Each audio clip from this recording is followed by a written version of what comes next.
Shalom dan selamat hari Sabat. Puji Tuhan untuk waktu yang begitu baik, kita masih dapat berbakti dan mempelajari sedikit dari firman Tuhan. Untuk kebaktian Sabat ini, saya senang untuk berkongsi satu pelajaran mengenai hal mengampuni. Sebelum kita lanjutkan dengan pelajaran kita pada hari ini, saya senang untuk memimpin kita semua dalam doa. Mari kita berdoa. Ya Allah Bapa kami yang di syurga, terima kasih ya Tuhan untuk waktu yang begitu baik ini. Tuhan, bantu kami untuk memahami tentang hal mengampuni yang sebentar lagi kami akan pelajari. Bukakan hati dan minda kami, biarlah Roh Kudus-Mu yang kami akan dengari. Terima kasih, semua ini kami serahkan dalam nama Tuhan Yesus, Juru Selamat kami. Amin. Hal mengampuni. Matius 6 ayat 12 ada mengatakan, dan ampunilah kami akan kesalahan kami, seperti kami juga mengampuni orang yang bersalah kepada kami. Mengampuni bagi banyak orang bukanlah suatu perkara yang mudah. Ketika kita disakiti, dikecewakan, difitnah, dan sebagainya, terkadang bagi kita melepaskan pengampunan terasa begitu berat. Namun, bagi orang percaya, mengampuni adalah sesuatu yang harus. Berulang kali ditegaskan dalam Alkitab bagaimana kita harus mengampuni. Apakah keuntungan yang kita peroleh apabila kita mengampuni? Yang pertama, kesalahan kita diampuni. Yang kedua, ada perasaan lega, sukacita, dan damai sejahtera. Dan yang ketiga, hidup kita berkenan bagi Tuhan. Saudara dan saudari, apabila kita mengampuni, yang pertama, kesalahan kita juga diampuni. Dalam Matius 6 ayat 14, karena jikalau kamu mengampuni kesalahan orang, Bapamu yang di syurga akan mengampuni kamu juga.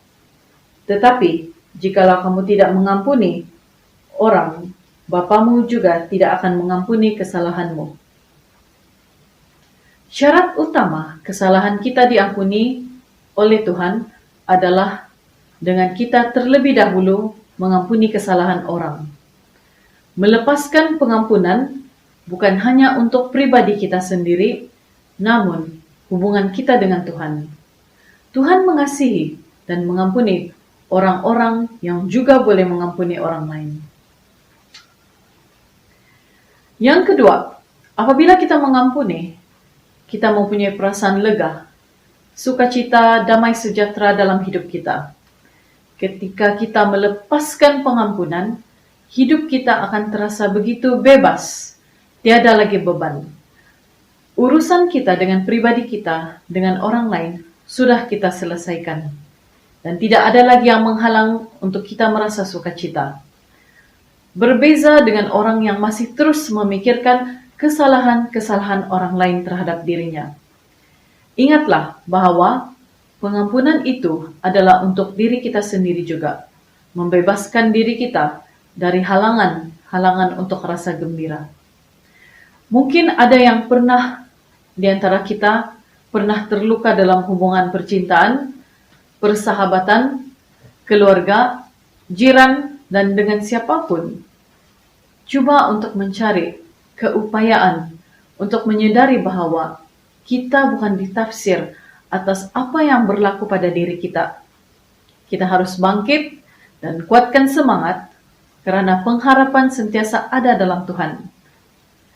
Maybe something went wrong because something else is about to go very right. Yang ketiga, apabila kita mengampuni, hidup kita berkenan bagi Tuhan. Hidup kita disenangi Tuhan. Orang-orang yang mengampuni tidak meninggalkan masalah dalam hidupnya. Kesalahannya diampuni Tuhan, dan Tuhan menyenangi dan berkenan hidupnya bagi Tuhan. Dan hal-hal ini sangat berbeza kehidupannya antara orang yang mengampuni dan orang yang tidak mengampuni.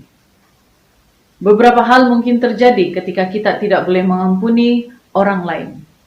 Maka, Yang pertama, kesalahan kita tidak akan diampuni. Yang kedua, masalah rohani, hidup terseksa, tidak ada damai sejahtera.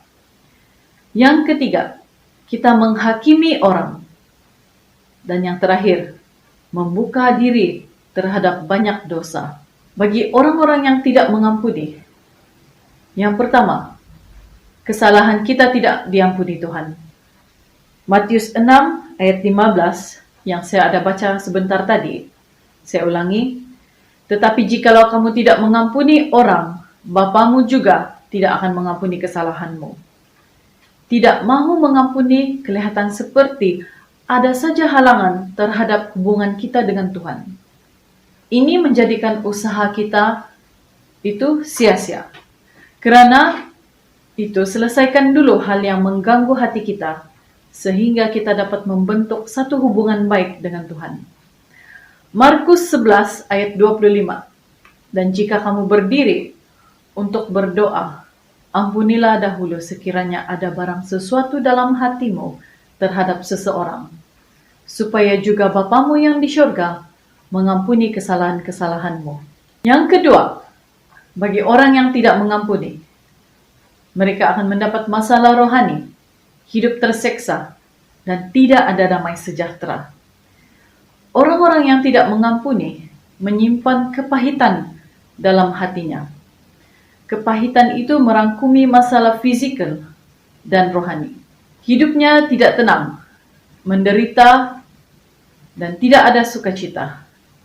Bahkan ketika dalam kebaktian, sekalipun dia sering terasa berat. Kehidupan orang yang tidak mengampuni terasa suram dan tiada kebebasan. Sebab untuk merasa bahagia, selalu saja ada beban di dalam hatinya. Hidupnya terasa kosong, tapi hatinya berat. Dan yang seterusnya, bagi orang yang tidak mengampuni, dia akan terus menghakimi orang. Apabila kita tidak mengampuni, fokus kita tertuju kepada keburukan orang dan tidak melihat kekurangan diri. Kita juga cenderung menghakimi tanpa kita sadari pengampunan Tuhan terhadap kita tertutup. Marilah kita menumpukan fokus kita kepada saling mengampuni dan bukan saling menghakimi. Dan hal yang terakhir, bagi orang yang tidak mengampuni, bermula dari tidak mengampuni, selain kita menutup diri bagi Tuhan, kita juga membuka diri terhadap banyak dosa. Tidak dapat mengampuni, cenderung untuk menjadi dendam, dengan fitnah, berusaha membalas kejahatan, dan banyak lagi. Tidak ada hal positif bagi diri kita ketika kita tidak mengampuni. Menyimpan dendam dan amarah hanya akan kelihatan buruk bagi diri sendiri dan maupun orang lain. Selagi sempat, jangan biarkan kehidupan kita dikuasai dosa. Walaupun mungkin berat dan pastinya sukar, namun marilah kita perlahan-lahan belajar untuk mengampuni. Janganlah menuntut pembalasan. Jangan membalas dendam. Namun coba untuk belajar mengampuni orang lain. Pembalasan adalah hak Tuhan dan bukan hak kita. Sekalipun kita dikecewakan, jangan kita menyimpan dendam. Bahkan, kadang-kadang doa kita adalah untuk meminta pembalasan. Tuhan seakan-akan disuruh membalas dendam untuk diri kita sendiri. Dan semua ini hanya untuk kepentingan dan kepuasan diri sendiri. Kasihilah orang lain, termasuk musuh kita. Sebab itu yang dikehendaki Tuhan di hidupmu. Kesalahan orang, biarlah menjadi urusan dirinya dengan Tuhan. Tugas kita adalah untuk mengasihi dan mengampuni. Dan jangan lupa, kadang-kadang kita harus mengampuni untuk diri kita sendiri, supaya kita dapat lari dari semua pikiran negatif. Dalam Alkitab ada menerangkan satu bentuk pengampunan yang sangat indah bagi umat Tuhan, di mana Yesus sebagai juru selamat mati di kayu salib untuk menebus dosa manusia. What a wonderful freedom we can experience when God forgives our sins and we can forgive others. You too can experience this in your heart and life. Marilah kita belajar mengampuni dan datang dekat kepada Yesus. Sekian untuk pelajaran hari ini. Terima kasih untuk waktu dan perhatian Anda semua. Dan saya pasti Tuhan memberkati. Saya pimpin dalam doa. Mari kita berdoa. Allah Bapa kami yang di syurga, terima kasih untuk pelajaran ringkas yang kami telah pelajari sebentar tadi. Kiranya Engkau mengampuni kesalahan kami, seperti mana kami juga mengampuni kesalahan-kesalahan orang lain terhadap kami. Bantu kami untuk lebih fokus kepada mengasihi dan mengampuni. Terima kasih ya Tuhan, atas berkat-berkat yang telah Engkau limpahkan kepada kami. Semua ini kami serahkan dalam nama Tuhan Yesus, Juru Selamat kami. Amin.